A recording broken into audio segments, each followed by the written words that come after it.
Hello everyone, welcome to module 2 part 1. In this module we are going to learn about combinatorics. So the outline of the module is first we are going to learn about counting techniques, then permutation and combination, and finally we are going to learn about sampling and distribution. So the counting technique, under counting technique topic, we are going to learn about fundamental theorem of counting. Suppose an experiment can be broken into two stages. Where the first stage consists of NA outcomes and the second stage consists of NB outcomes.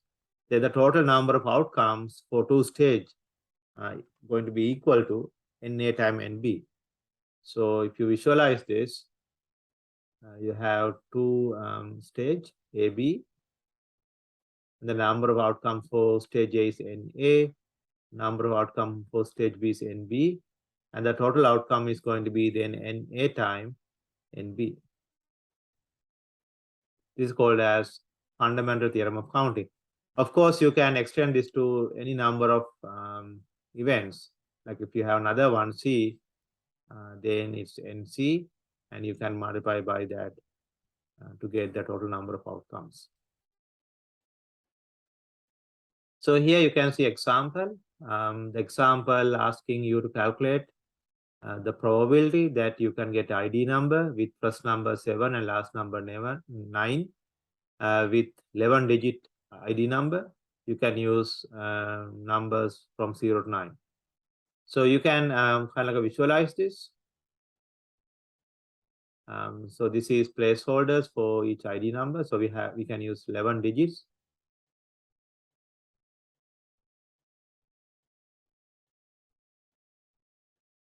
We have 10, 11. So 1, 2, 3, 4, 5, 6, 7, 8, 9, 10, 11. Now the question says specifically first number should be 7, last number should be 9. So first number is taken, that spot is taken. Last number should be 9.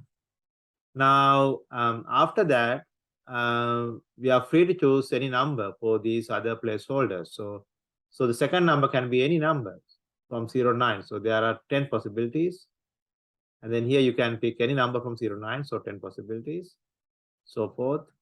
Then here you can choose any number, 10 possibility. Here you had to choose 7, so it's only one possibility. Here you had to choose 9, so it's only one possibility. Now under the fundamental theorem of counting, what we do, we multiply this to get the total possibilities, total possible combinations, total possible outcomes. So that would give us 10 to the power 9. That's the total number of possible ID numbers with first number 7 and last number 9. Now, if I relax this, if I'm going to pick any number for first position and last position, then how many possibilities? Then I can pick 10 here, then same as 10 here, 10 here, and then 10 here and 10 here. So total number of outcome, number of possible IDs without that restriction, without that restriction of first number being 7 and last number is 9, it's going to be 10 to the power 11. So then the probability of this event, first number 7 and last number 9, let's say it's A. Let's name this as event A. And that's going to be 10 to the power 9 divided by 10 to the power 11, which is 0.01. So here you can see another problem. There are 4 boxes labeled A, B, C, D. So you have 4 boxes, A, B, C, and D. And each box contain 4 numbers, balls with 4 numbers, 1, 2, 3, 4.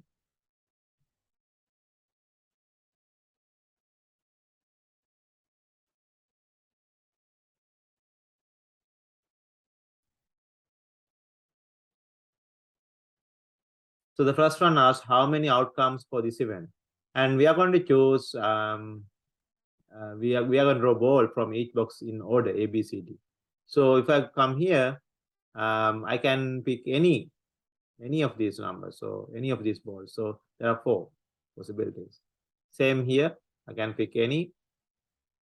Then here, same here, I can choose any. Same here, I can choose any. So how many total possibilities or total outcomes? 4 to the power 4. Then how many outcomes will consist of exactly one ball with number 2? So now we have a restriction where the one ball need to be number 2. So if that's, let's say I'm going to pick number 2 ball from A. Okay, so then only one possibility. I had to pick exactly number 2 ball. Okay. Then for the B, I can pick any number except 2. So then there are 3 ways I can choose. Same here. Okay. So this is 3 to the power 3.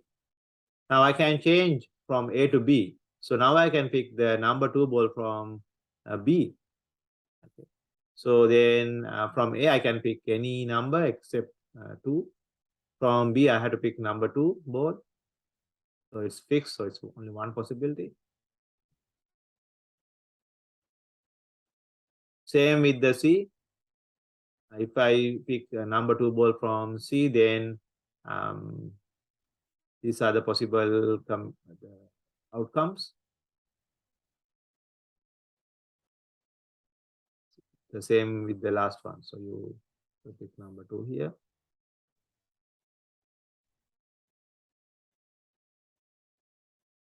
And you add, you get 4 times 3 to the power 3.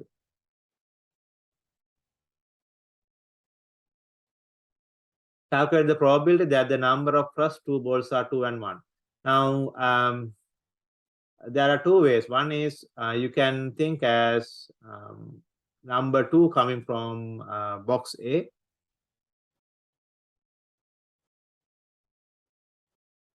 So 2 should be from box A and 1 should be from box B. Or you can think in any order, but 2 and 1 should come from A and B. Okay, so like it's like we are allowing these 2. Okay, 1, 2.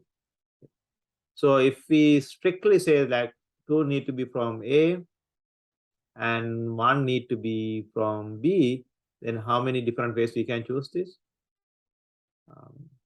Then there's only one way to pick here, only one way to pick here, but then I can pick any other number from C and D. That will give me 4 square. So then if I do that way, if we strictly says that 2 should be from box A and 1 should be from box B, then there's only 16 ways to select balls, and out of how many outcomes? 4 to the 4. So that would be the probability. Now, if I allow 2, 1 or 1, 2, like anyway, then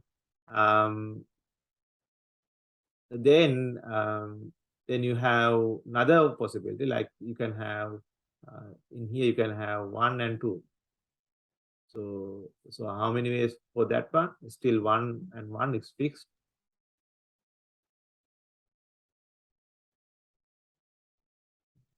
So it's 4 square, so you get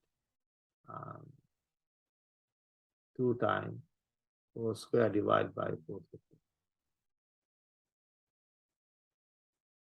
Now we are ready to discuss about permutation and combination. Before that, we need to know about factorial. If n is an unnegative number, then factorial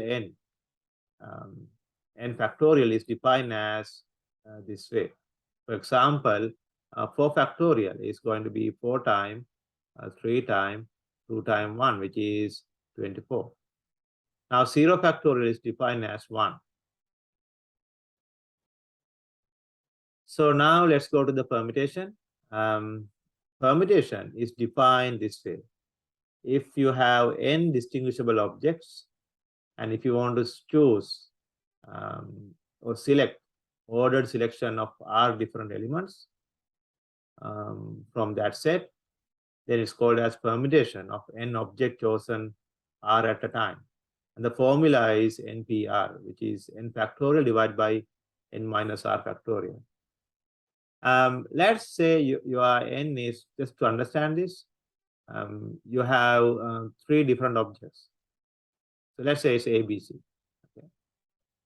Now you want to pick two ordered selection, two objects in ordered way. So how many ways we can choose from these three objects? I can pick AB. Since it's ordered, AB and BA are different.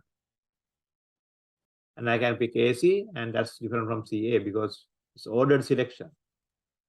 And then we have BC, which is different from CB. So total, we have 6 different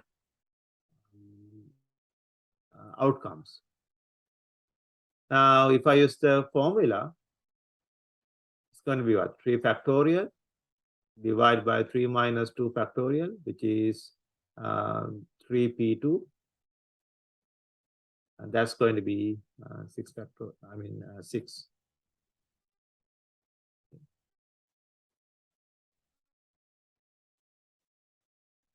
So here you can calculate several quantities related to the permutation: 8p2, 5p3, 9p7, 11p1. Let me do one and rest you can do.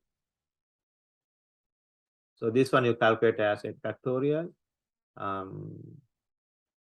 2 factorial, and 8 minus 2 factorial. 2 factorial. So which is going to be 8 times, 7 times, 6 times, 5 times. Oh, I make a mistake. It's going to be 8 factorial divided by 8 minus 2 factorial, which is 8 factorial divided by 6 factorial, which is 8 times 7 times 6 factorial divided by 6 factorial, which is going to be 8 times 7 is 56. Okay. So you can calculate the rest same way. So here you can see a problem. The question says there are 12 students in the exam class. In order to prevent cheating, there are 12 different versions of the exam paper. And we want to know how many different ways can you hand out the exam papers. So kind of like we can think like there are 12 placeholders. Okay, so this is student 1, this is student 2, and then this is student 12th student. Okay. So now for the first student, how many ways you can hand out your papers? It's 12. No? You can give any version. For the second student, you cannot give the same version as student 1. So you can give 11, okay, because you are trying to prevent cheating. Okay. And when you continue this, the last one you had to give the remaining final paper. Okay, so the answer would be what? 12 times, 11 times 1, which is 12 factorial. Okay, so you can, how many different ways you can hand out the exam papers? 12 factorial.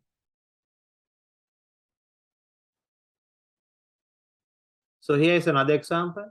There are 20 total 20 sports to sign up, and 10 students have filled out the sign up sheet. Every student can only sign up for one sport. Calculate the probability that at least one pair of students have signed up for the same sport. So whenever you see a question, at least, usually you should think about the complement rule. Okay. So probability of at least, you can calculate using complement rule, 1 minus probability none. Or in another way, so I can say probability at least one pair in sign up for same sport.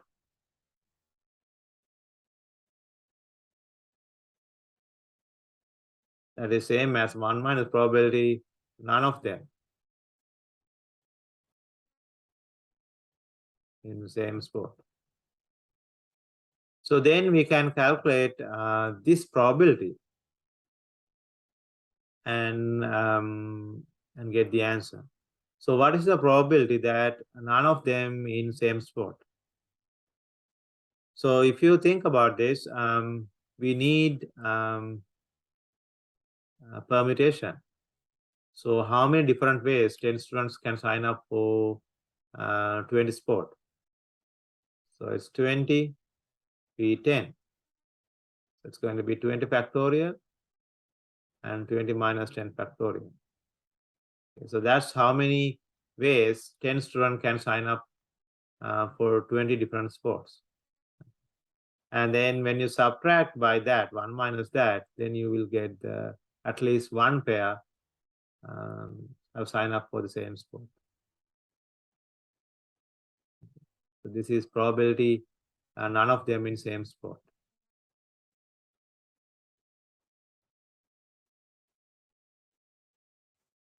So here there are 20 in this question. It's a little bit different. Oh, by the way, this is not exactly probability. This is count. Okay. So in order to get probability, you have to divide this by what? How many ways 10 students can sign up for the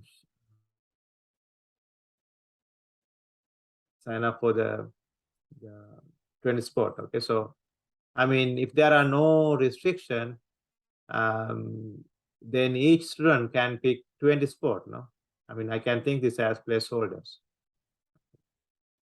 I have student 1 here, student 2 here, student 10 here.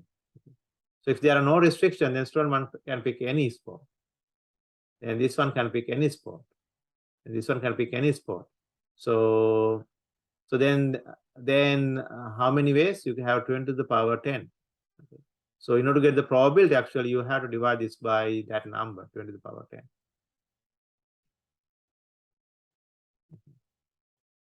That's because we are calculating probability, not the number of ways. Okay. So then you would get the correct answer.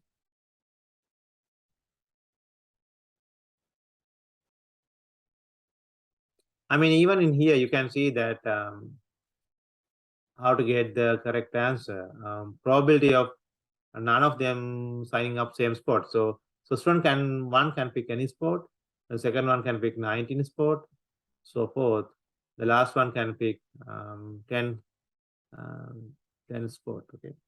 So I mean 11 sport. So so same as what I gave you in there. So it's 20 factorial divided by 20 minus 10 factorial. This is basically the same as this number. Okay, let's go next problem. So here you can see there are total 20 sports to sign up.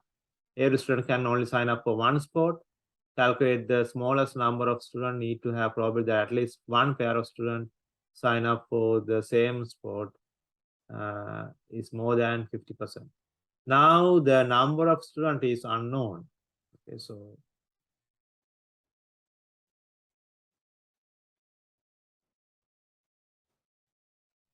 so I can start with this idea where I have 20 px. So x is number of students. Then divide by since they are x student, the number of ways I can sign up is 20 to the power x. And then remember, if I use the same formula, this is none of them signing up for same sport. Then at least one pair is 1 minus that. And it should be more than 0.5, 50%. 50%. So it's 0.5. So you solve this and you get the x. The idea is usually you substitute values and see when it's going to happen. Trying to solve it analytically may be not easy. So just substitute x equal 1, 2, 3, and then see when this is going to be more than 0.5. So that number would be the answer. So use your calculator and substitute X equal 1, 2, 3, up to, you can go all the way up to 20, and then see when this is going to be true. This statement is true.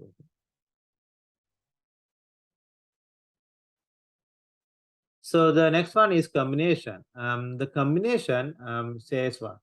It says given a set of n distinguishable sub-objects, an unordered selection of r different elements of the set is called combination of them. And we use NCR for that, and this is the formula. Another name for NCR is binomial coefficient. So let's use the same example from last time. So let's say n is 3, and my objects are A, B, C. And I want to choose two elements from this set, but unordered. Okay, so how many ways I can choose? I can pick AB, but since it's unordered, AB is same as BA. And I can choose AC, which is same as CA. I can choose BC, which is same as CB. So there are only three outcomes. If I apply the formula, I have 3C2, which is 3 factorial, divided by 2 factorial, minus 3 minus 2 factorial. So that's going to be 3 factorial, 2 factorial, 1 factorial, which is 3. So same answer. So the key point is unordered selection, not the ordered selection. If it's ordered selection, then we use 3PR. 3P2. In this case, we get 6. Last time we got 6. That means then we say these are not same. But under the combination, they are same because it's unordered selection. If it is ordered, then the AB and BA are going to be different. Here you can practice the formula. Let me do one problem. You can do the rest. So this one, calculate 6 factorial over 1 factorial. 6 minus 1 factorial, which is 6 factorial. 1 factorial, 5 factorial, which is going to be 6.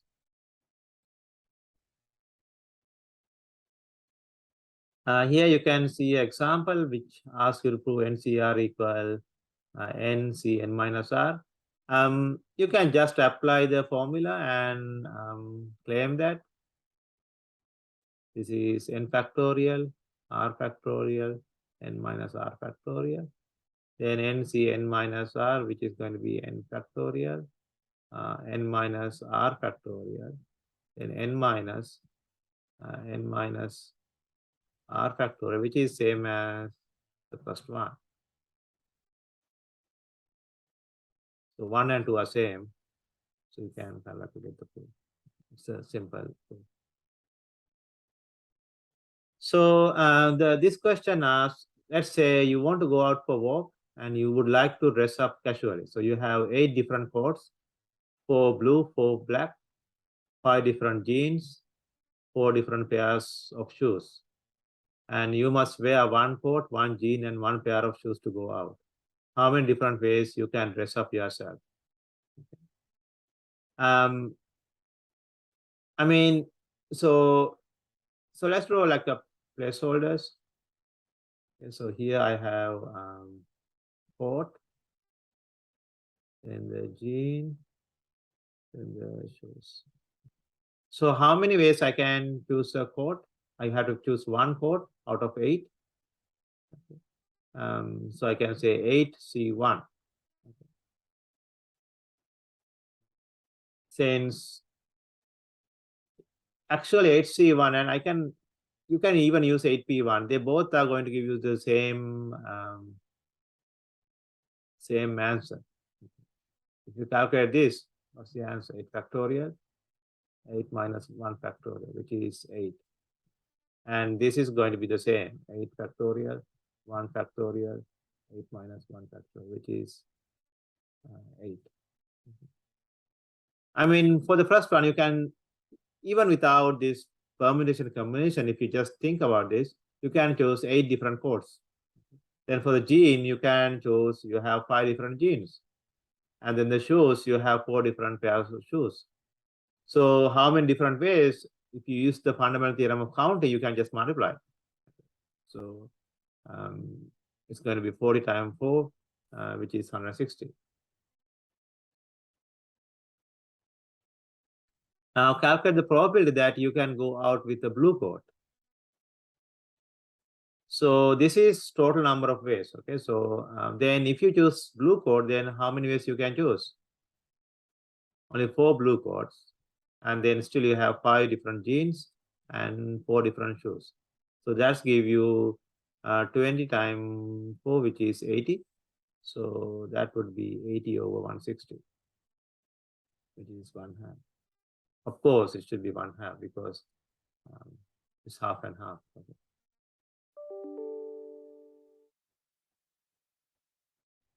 So here you can see another problem. Ben is playing a video game. He has total 30 soldiers with different abilities. So you have 30 soldiers.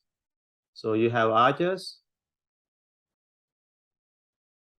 I'm just drawing the placeholder. So you have how many? 15. Then swordsman.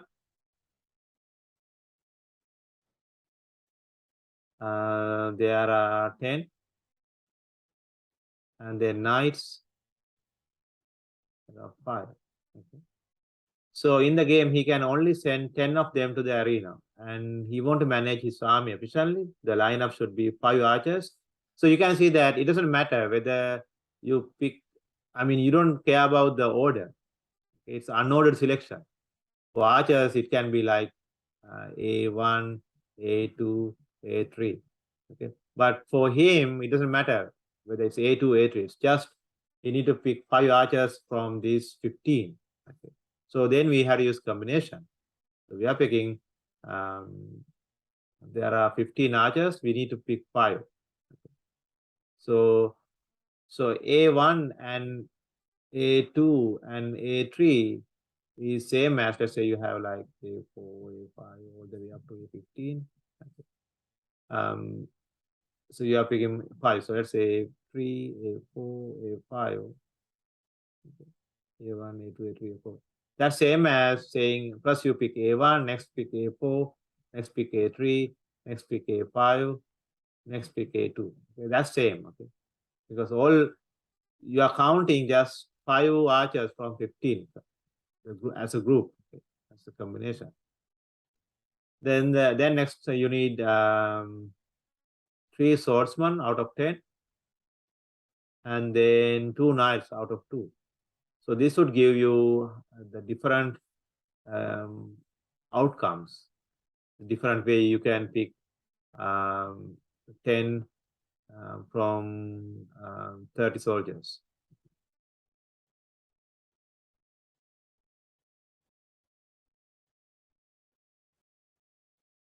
So last, we are going to learn about partition. So let A be a set consisting of n distinguishable subjects, and R1, and each one contain this many elements, and the sum of that is going to be n. Okay. Now, if we partition A into subset of size this, it's a particular distribution of an object into distant subsets of size this, R1, R2 to Rk. So that's called the partition. Okay. So if you think about this, if you want to visualize this, so this is A, and then you are dividing it to, this is A1, this is A2, all the way up to AK. Each one consists of R1, R2, Rk elements. So when you add up, that's going to be n. Okay, so R1 plus R2 plus Rk is going to be n. And when you take the union of these elements, it's going to be A. This is called the partition. So let's go through example and try to understand this. So in a manufacturing plant, there are 3 different jobs, A, B, C, and total 6 workers available for these jobs. Suppose every worker can do any type of job. if job A need 2 workers, so let me draw a diagram. So we have 3 jobs, A, B, C. And job A need 2 workers, job B need 3 workers, job C needs 1 worker. Okay, so when you add up, how many? You have, you need 6 workers. How many different ways we can assign workers to these jobs? So we have total 6 workers. So if you look at this, so first, let's say you have 6 workers. First, you have to assign them to job A. Then how many remaining? Once you assign 2 to the job A, remember that they can do any job. Okay, so you can just pick any 2. Okay. Then you are left with 4. Then from them, you have to pick 3. And then lastly, you have only 1 left. So 1C1. By the way, I forgot to mention this. Sometimes people write this way, NCR. Sometimes they write this way. Okay, both are correct notation. So that's same notation. So how we calculate this one is 6 factorial, 2 factorial, 4 factorial. This is 4 factorial, 3 factorial, 1 factorial. This is 1 factorial, 1 factorial, 0 factorial. So you can right away see that this is going to be 6 factorial divided by 2 factorial, 2 factorial, 1 factorial. So this is called as multinomial coefficient actually. We are going to learn it in a few minutes. So this is the how many different ways we can assign workers to do this job. Let's go to next example. Here you can see that suppose we have a deck of cards with only 26 cards without red color card and 2 players. How many different ways can we divide this deck of cards into 2 subsets of size 13? Okay, so you can like divide A, B. Okay, so here you need 13, here 13. When you add up, it's going to be the 26 card. So you can see right away that once you decide the first deck, the second deck is you already automatically decide because whatever left is going to be the second deck. So we have 26. We can choose any 13 card. For the player, the order doesn't matter. So, like for example, if the player A get let's say first card ace, diamond, and diamond, let's say 3, it's same for him, like getting the different order. Him or her.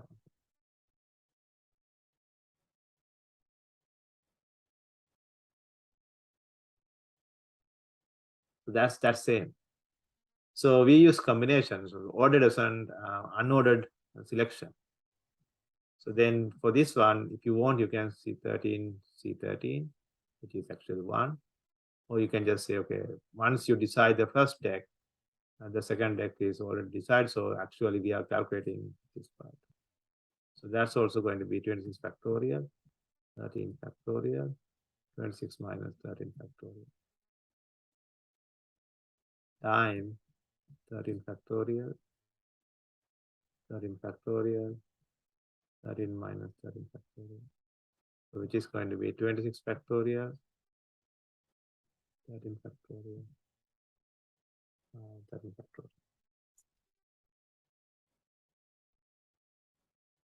So I'm going to leave this example for you. Let's go to the last slide, multinomial coefficient. So multinomial coefficient is defined using this formula. The number of partition of n distinct objects into k subsets of size R1, R2, Rk, where R1 plus R2 plus Rk equal n, is called as multinomial coefficient, which can be calculated using this formula. So that's what actually we did in the previous example. So here you can see another example. Suppose you forgot the account password and you want to find it back by using tools. And then you find that length is 10. And then there are 2 ones and 3 twos, and then 3 A's and 1 exclamation mark. Oh, no, 2. So let's add, you can see that when you add this, it's going to be 10. So how many different words of length 10 can you make using this information? So this is basically what we learned, partition. Okay, so we can use the multinomial coefficient. It's going to be 10 factorial, divide by 2 factorial, and then 3 factorial, then 3 factorial, and 2 factorial. Okay, so that's the answer. If you want to write it as multinomial coefficient, you can write it as 10, 2, 3, 3, 2. It's the same. Okay, so that's the end of this first part of module 2. We will meet again for the second part of module 2.